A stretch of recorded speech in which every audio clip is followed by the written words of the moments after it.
It is obvious that we are in times of extraordinary concern for the world. Thus, it is necessary, if it is what we want, to deeply reflect on them at this present moment in which we live. The quest for alien intelligence has been ongoing for almost 70 years by astronomers screening for radio and optical signals. The vast majority of scientists believe that at least some of the Milky Way galaxy's 300 million potentially livable planets are home to life. As for the possibility of intelligent and technologically advanced life forms, astronomers believe that there is a reasonable likelihood. So, NASA decided to put up an independent team to find out how much information regarding unidentified aerial phenomena was accessible to the public. They still don't believe it's a spaceship from another planet. If extraterrestrial UFOs exist or not, we'll cover a variety of fascinating things about them in today's video. But before we proceed, kindly subscribe to the Tech World Academy and hit the bell icon to stay updated on our recent videos. Without further delay, let's get started.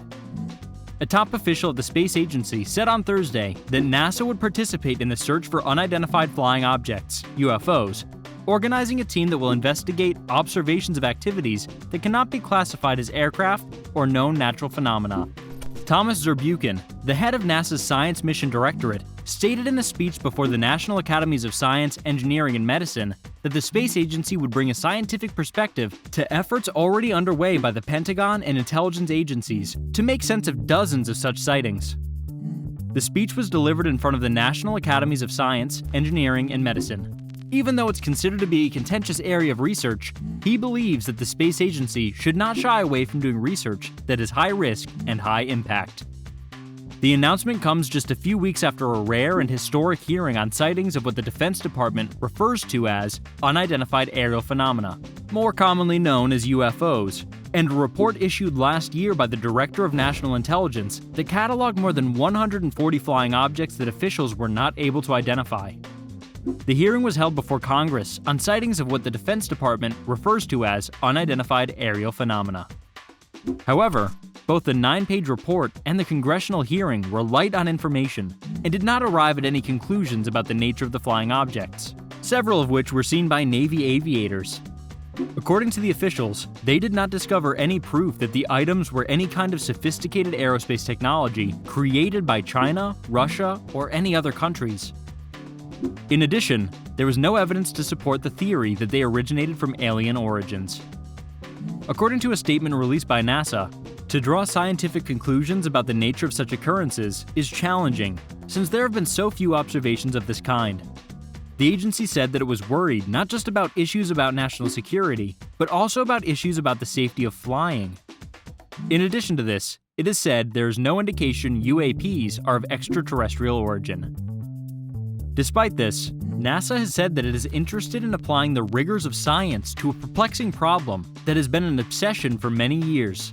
The agency has said that the investigation of UAPs is compatible with its objective to search for indications of life beyond Earth. This includes anything from the investigation of water on Mars to the exploration of the moons of Saturn and Jupiter. Zurbuchen stated in a statement that NASA thinks that the instruments of scientific discovery are strong and apply here likewise. We have the instruments at our disposal, as well as a team of people that can assist us in gaining a deeper comprehension of the unknown. To put it another way, it is the essence of what science is. That's the kind of work we do. After delivering his speech, Zurbuchen had a press conference in which he said that he intended to encourage NASA to undertake high-risk missions, even if the scientific community does not generally accept this kind of endeavor. He said it's clear that in a traditional type of scientific environment, talking about some of these issues may be considered a kind of selling out, or kind of talking about things that are not science. I simply want to state that I strongly disagree with it. I am of the firm belief that the value of science may be gauged not only by the findings that are produced as a result of it, but also by the problems that we are prepared to solve using scientific methods. David Spergel, currently the president of the Simons Foundation in New York City and formerly the chair of the Astrophysics Department at Princeton University, and Daniel Evans, currently the Assistant Deputy Associate Administrator for Research at NASA's Science Mission Directorate, will be in charge of leading NASA's effort. Both men have extensive experience in the field. According to NASA, the investigation will start in the fall, last for around 9 months, and cost no more than $100,000. Zurbuchen said that it would operate independently from the measures being undertaken by the Pentagon. Although national security and counterintelligence are not our primary areas of expertise, there is a possibility that these areas might be affected. And that's not something we're going to discuss at NASA, Zurbuchen said. However, the organization does research the atmosphere and aeronautics, as was said by him, and there is a fear that the airspace is becoming more congested with many various sorts of air vehicles.